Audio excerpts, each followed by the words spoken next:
അത് ഈ ചില ദുഷ്ടൈക ബുദ്ധികൾ ഇങ്ങനെ പറയും. പ്രത്യേകിച്ചും അത് പറയാൻ പ്രധാനമായിട്ട് വരുന്ന ലീഗുകാരാണ്. ഞാനൊരിക്കലും മുസ്ലിം വിരോധിയല്ല, മുസ്ലിങ്ങളെ എതിർത്തിട്ടുമില്ല. മുസ്ലിം കാണിച്ച ആ വിവേചനത്തിനെതിരെ ഞാൻ പറഞ്ഞപ്പോൾ എന്നെ ക്രൂശിക്കാൻ നോക്കണമെന്തിനാണ്? ഞാൻ പറഞ്ഞ വിഷയം ശരിയോ തെറ്റോ എന്ന് പറയുന്നതിന് പകരം മുസ്ലിം സമുദായത്തിന് മറ്റും ഞാൻ ആക്ഷേപിച്ചു എന്ന് പറഞ്ഞാൽ അത് ശരിയാണോ?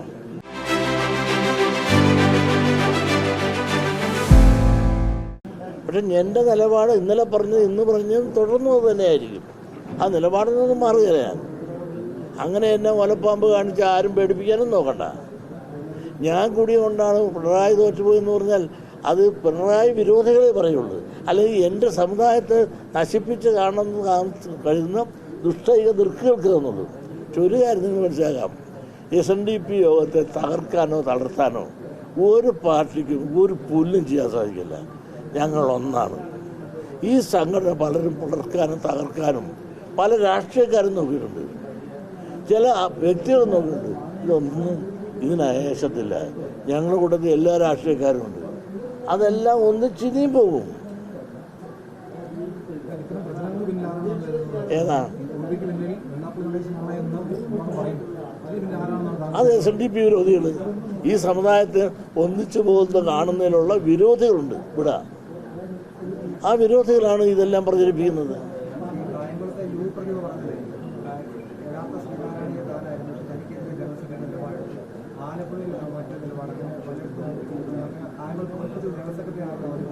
അവരുടെ വിശ്വാസം അവരെ രക്ഷിക്കട്ടെ.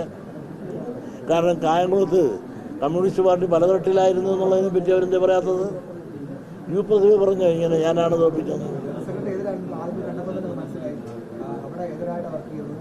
അല്ല, ഞാൻ അനുകൂലമായിട്ട് അവരുടെ പുറകെയല്ല. ഞാൻ അവരുടെ കാര്യം വല്ലതും ചെന്നു അങ്ങോട്ട്. കമ്മ്യൂണിസ്റ്റ് പാർട്ടി എത്ര തട്ടിലായിരുന്നു അത് പറ. ഞാൻ സ്വന്തം കുറ്റം കണ്ടുപിടിക്കാതെ ബാക്കിയുള്ള കുറ്റം കണ്ടുപിടിക്കാൻ നടക്കാൻ എന്തിനാണ്? കായംകുളത്ത് കമ്മ്യൂണിസ്റ്റ് പാർട്ടി എത്ര ഗ്രൂപ്പായിരുന്നു, ഇപ്പം തന്നെ എത്ര ഗ്രൂപ്പാണ് നടപടി തുടങ്ങിയിട്ടില്ലേ? പിന്നെ അവർക്ക് അവിടെ നിൽക്കാനുള്ള അർഹതയില്ല എന്ന് അവിടുത്തെ ജനം കണ്ടുപിടിച്ചു. പിന്നെ എതിർനിന്ന സ്ഥാനാർത്ഥി എത്രയോ പ്രാവശ്യം തോറ്റ ആളാണ്. അയാളെ ജയിപ്പിക്കണമെന്നുള്ള വികാരം അവിടുത്തെ ജനങ്ങൾക്കുണ്ടായി എങ്കിൽ ഞാനാണ് കുറ്റക്കാരൻ. ഇഷ്ടമില്ലാത്ത അച്ചു തൊട്ടതെല്ലാം കുറ്റമെന്ന് പറഞ്ഞത് ജയിച്ചതല്ല അവരുടെ ഗുണം, തോറ്റതല്ല എൻ്റെ ദോഷം കൊണ്ടാണെന്ന് വ്യാഖ്യാനിക്കുന്നത് ശരിയല്ല. മുസ്ലിം ലീഗ് നേതാക്കൾ എപ്പോഴും പറഞ്ഞിരിക്കുന്നത് BJP ഡീലുണ്ട്. ആ ഡീലിന് ഇടനിലക്കാരനായിട്ട് നിൽക്കുന്നത് താങ്കളാണ്. താങ്കൾ മകനെ അപ്പുറം നിർത്തിക്കൊണ്ട് അവിടെ നിന്നുകൊണ്ട് ഒരു പാലമായി പ്രവർത്തിക്കുന്നു എന്നുള്ള ആരോപണം ഈ തെരഞ്ഞെടുപ്പിന് ശേഷവും മുസ്ലിം ലീഗ് ഉന്നയിക്കുക. അവരുന്നയിച്ചോട്ടെ, അവരെന്തെല്ലാം ഉന്നയിക്കും. അവരൊരു കാലത്ത് ബായി എന്ന് പറഞ്ഞ് എന്നെ കൊണ്ടുവന്ന് പിന്നോക്ക സമുദായ മുന്നണിയെന്നും സംവരണ മുന്നേയമെന്നും പറഞ്ഞ് എന്നെ കൊണ്ട് ചക്കരപ്പീരെന്നും പറഞ്ഞ് എന്നെയും കെട്ടിപ്പിടിച്ചുകൊണ്ട് കുറേ നാൾ നടന്നതല്ലേ. എന്നിട്ട് എന്നെ ചതിച്ചല്ലേ വിട്ട്. അവർ പറയും ചതിയും ചന്തുമാരല്ലേ. എന്ത് തന്നു? ഒരു ആത്മപരിശോധന നടക്കട്ടെ. കാരണം കുഞ്ഞാലിക്കുട്ടിയെ കുട്ടിയുള്ള നല്ലൊരു രംഗത്തുണ്ട്. അതുകൊണ്ടല്ല നിങ്ങൾ നോക്കുക, കുഞ്ഞാലിക്കുട്ടി എന്തുമാത്രം വോട്ട് കിട്ടി. ജാതി മതം നോക്കാതെ എല്ലാ ആളുകളും ഒന്നിച്ചൊരൊറ്റ കുത്തുകുത്തിയോണ്ടാണ് കുഞ്ഞാലിക്കുട്ടിക്ക് ഏതാണ്ട് 1 ലക്ഷത്തിനടുത്താണ് വോട്ട് കിട്ടിയത്. സാരമില്ലേ, അത് മുസ്ലിം വോട്ടല്ല. കുഞ്ഞാലിക്കുട്ടി എന്ന് പറഞ്ഞാൽ കുഞ്ഞാലിക്കുട്ടി തീവ്രവാദി ഒന്നുമല്ല. അങ്ങനെ മിതവാദിയും അതുപോലെയല്ല, ഒരു നീതി എല്ലാ വിഭാഗവും കിട്ടണമെന്ന് ആഗ്രഹിക്കുന്നൊരു മാന്യനാണ്, എല്ലാ അർത്ഥത്തിലും മാന്യനാണ്. ഇതിൽപ്പെട്ട മറ്റു പലരും അങ്ങനെയല്ല. മതമാണ്. 8-9 കൊല്ലം ഞങ്ങളുടെ ഭരണം ഇല്ലാതെ പോയി. ആ കുറവെല്ലാം ഞങ്ങൾ പരിഹരിച്ച് മേടിച്ചിരിക്കും എന്ന് പറഞ്ഞ് ഷാജിയെ പറ്റി ആരൊന്നും പറഞ്ഞില്ല. മതമാണ്, ഇത്തരം തീവ്രവാദികളെ പറ്റി പറയുന്നില്ല. അതുകൊണ്ട് പൊന്നു സഹോദരന്മാരെ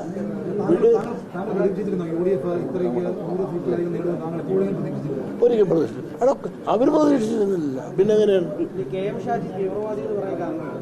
ഈ പറയുന്നത്? തീവ്രമല്ലേ? ആ ജനാധിപത്യ പാർട്ടിയിൽ നിങ്ങൾ അങ്ങനെ തന്നെ ക്വസ്റ്റ്യൻ ചെയ്യണം.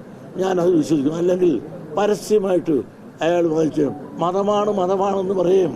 അതോടൊപ്പം തന്നെ 9.5 കൊല്ലം നഷ്ടപ്പെട്ട് ഞങ്ങൾ അകത്ത് കയറി എടുക്കുകയും ചെയ്യുമെന്ന് പറഞ്ഞാൽ അത് മിതവാദികൾ പറയുന്ന ഭാഷയാണ്.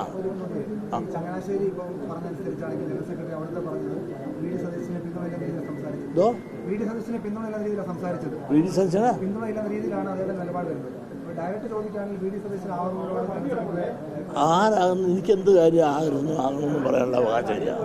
കാരണം ഓരോരുത്തർക്കും അതിൻ്റെ അവകാശം. കോൺഗ്രസ്സിൽ ആരാണ് ആകേണ്ടതെന്ന് പറയാനുള്ള അവകാശം ഹൈക്കമാൻഡിനായിരിക്കെ വെള്ളാപ്പള്ളി നടേശനാണ് താനാണ്, ആരുമല്ല. അതുകൊണ്ട് വെള്ളാപ്പള്ളി നടേശൻ്റെ ആ അഭിപ്രായത്തിൽ ഒരു പ്രസക്തിയില്ല. നിങ്ങൾ ചോദിച്ചുകൊണ്ട് പറഞ്ഞെന്ന് മാത്രമേ അവരാര് വെച്ചാലും ഒരു കുഴപ്പമില്ല. ഏതായാലും ഒരു കാര്യമുണ്ട്, ഒരു സുനാമി ഇവിടെ നടന്നു. LDFന് ഒരിക്കലും പറ്റാത്ത അതിഗംഭീരമായ ഒരു തോൽവി. UDF ആണെങ്കിൽ പ്രതീക്ഷിക്കാത്ത അതിലും ഗംഭീരമായൊരു വിജയം. ആ വിജയത്തിന് മാത്രമല്ല, ഈ ജയിച്ച പല ആളുകൾക്കും അപ്രതീക്ഷിതമായ വൻപിച്ച ഭൂരിപക്ഷം. ഇതെല്ലാം നമ്മൾ നിങ്ങളോ അവരോ കിട്ടിയവരോ മേടിച്ചവരോ ആരും പ്രതീക്ഷിച്ചല്ല. അങ്ങനെ ഒരു രാഷ്ട്രീയത്തിൽ ഇന്നൊരു വലിയൊരു സുനാമി സംഭവിച്ചിരിക്കുന്നു എന്നുള്ള സത്യം അറിയുന്നു എല്ലാവരും. പിന്നെ തോറ്റവരുടെ കാരണം അവർ അപഗ്രഹിക്കട്ടെ, കണ്ടുപിടിക്കട്ടെ.